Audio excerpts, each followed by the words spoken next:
Alright guys, welcome. In this video we are going to be cooking some fresh sea bass fillet, as you can see here. Sorry for the voiceover, but my dog was barking extremely loud. So let's go with the voiceover in this video.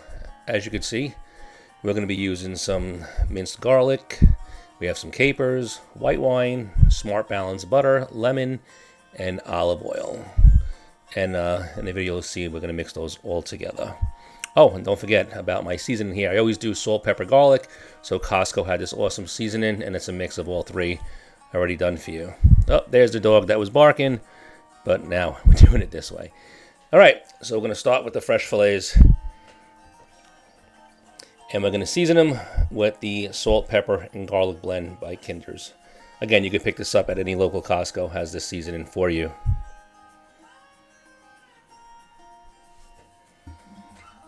So I'm sprinkling on to get everything nice. You don't want to go too much because it's a very salty seasoning, so make sure you don't overload it. You know, a little bit on each side is all you really need for the seasoning.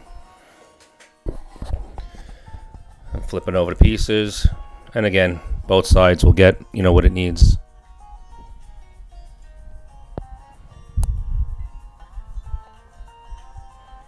All right, so that was complete. Now we'll start preparing everything in the pan. I put a little bit of olive oil, and we have some of the minced garlic that we have in there. And I'll start letting that cook up, let the garlic cook down a little, get the flavor of the garlic into the oil, and then that will all, you know, absorb into the fish. So I'm going to let that cook for a little and stir it up.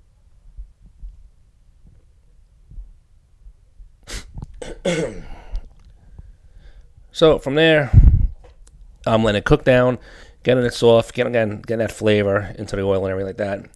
And then we'll start adding other ingredients into that.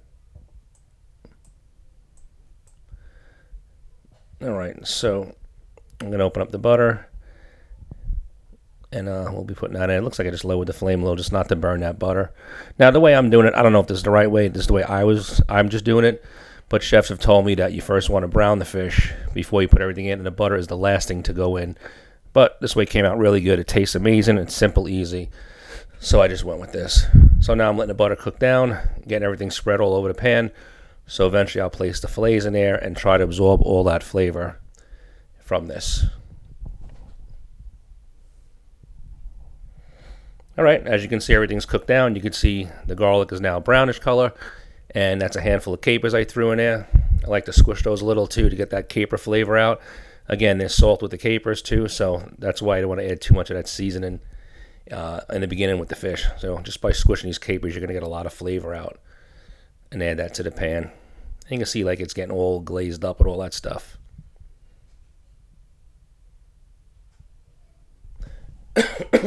Excuse me. So that's still cooking down. Now we got some nice white wine. Actually, not the wine you want to use for this. That's actually a very good white wine, but that's all I had in the house. And instantly you can see how the pan gets deglazed. The wine pulls that right off. So that's going to cook down. It's going to cook out the alcohol. And again, stirring it all together. And I'll probably squish down some more of the capers to pull out all that flavor. Now, if you want to add more, you can make more of a sauce. This was just something I was cooking on. It really wasn't much of a sauce. You could make a sauce this way. I personally wasn't. It's just something to get the fillets on and start cooking them.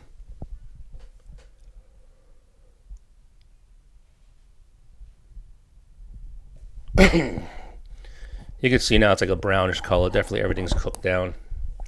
And I'll start adding my fillets in. I like to put them on the skin side down, even though there's no skin. That would have been the side that the skin was on. And same thing with the other piece of fish. Now, you could leave the skin on if you scale it. It'd be perfect for that. The skin actually is quite tasty if you can crisp it up a little. I do like the skin. But for this one, I did skinless fillets, boneless, pulled all the bones out and everything. And that's from a sea bass trip I did with the Captain Lou fleet that we got the meat from. Over here I have a nice fresh lemon. Now, these lemons are usually hard when you get them. So as you can see, I'm rolling it out and I'm softening up the lemon. In return, that's going to make it a lot easier to squeeze. And you seem to get a lot more juice out when you do that. Simple little roll with your hands, put some pressure on it. Then when you squeeze it in, you'll see a lot more juice will come out. So as that's cooking, I'm getting the lemon in there. I actually like the taste of lemon, so I might do a little extra than most people. But you can see how much lemon's coming out. And then squeezing that all over all the fishes. You want to watch for pits coming out. And in this case, a piece of paper falls out. You want to grab that right away. And there's also a pit on the meat that I'll just pull off. But now that lemon's cooking in as well, pulling all that flavor together. And you can see the fish is starting to cook.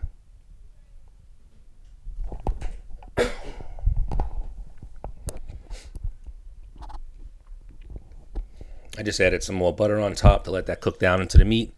Again, trying to pull flavors into the meat while it's cooking. Also, when you flip the fish, that butter will cook even more now. That'll be on there once you flip the fish. So, as you can see, the edges are starting to turn white, and that's showing that the fish is cooking.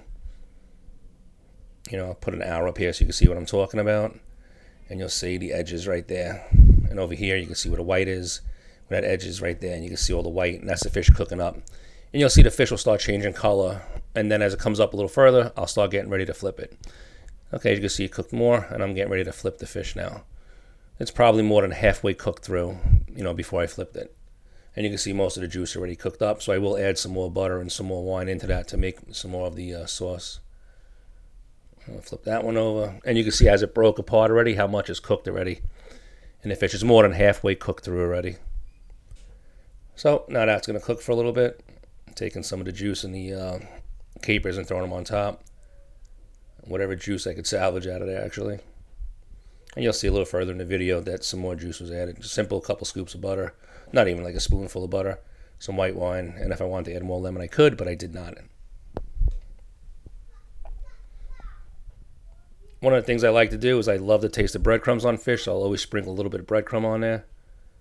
Just to pick up a little breadcrumb flavor. I just actually like it. Again, this is my choice, what I like to do. You don't have to do it. I actually like it. So that's why I always add a little bit of breadcrumb to the filet in there. And just so you see, it was a simple 4C that you could pick up at Costco as well. Just about everything you see in this video does come from Costco. And no, Costco's not paying me to mention them, but it's just around the corner from my house. It's simple and easy to get to it. All right, still cooking down. You can see it's boiling. I added a little more stuff in there. Now, as you can see, I'm using a large pronged fork. The reason for that is this is how I'm going to know if the fish is cooked. You could push the fork in. If you feel zero resistance, if the fork goes in easy as it's doing, that's showing the fish is cooked. If there's any type of resistance, that means that there's still raw meat. So that upper part I'm feeling right now, I feel slightest bit of resistance, but it'll be cooked in a couple seconds. But the smaller fillet was fully cooked through. You saw there was no resistance whatsoever on that. And now we're getting ready to plate it out. I was trying to be nice and neat, but the fish did break. But we'll just stitch it back together in the plate. So here we come with the meat. As you can see, it broke. Again, it's fully cooked, so it's going to break easier. And we'll just put that back together real fast. Like a Frankenstein dish or something. Now we're getting out the bigger piece. And as you can see, as it's breaking, that's just showing that it's fully cooked. At this point, if you had any extra juice in there, you could always sprinkle it on the top of the meat, you know, and make like a little sauce with it. There really wasn't much left. So I'm just taking all that cooked breadcrumb and whatever's left in that pan and just to put it on top for the flavor and everything like that. Okay. I think I get a little bit more. What you could do now on that plate, you could add broccoli, any type of vegetable, a rice, whatever you wanted to add. I did not add anything. I just used this as a fish dish just to play around and eat for dinner real quick. So, sea bass is a very, very mild fish, so any flavor you put in there is going to go into the fish and you're going to taste it. The fish itself is extremely mild. As you can also see, it's Christmas time, so Merry Christmas to everybody. Happy holidays. All right, I got my fork, so it looks like we're going for the taste test here. Hide that little piece, dress it up a little. So when you break it off, you'll see how white and flaky this meat is and how perfect it breaks apart, showing again that's, you know, it's cooked. If it was raw, it wouldn't break apart as easy. So again, look at that. It's pure white meat. Sea bass is just such an amazing fish to eat. One of my favorites. Perfect fillets. And I ate that, and actually it was very good. Of course, I'm doing a voiceover, so it's not actual when I did it right now. But the meat itself was phenomenal. It's really, really good. Quick, easy dish. Very, very tasty. And you saw how quick it is to cook this. You're talking minutes and you're done. You have a gorgeous meal to eat. Had my wife taste it. She said it was amazing as well. So it's good. But guys, if you like this type of content, please consider subscribing to my page. We have all types of videos, whether it be fishing, cooking, family, whatever it may be. Hit the like button, and don't forget to hit that bell to be notified as well. And of course, comments are always welcome, whether it be positive or negative. Guys, thank you so much, and we'll talk to you all soon.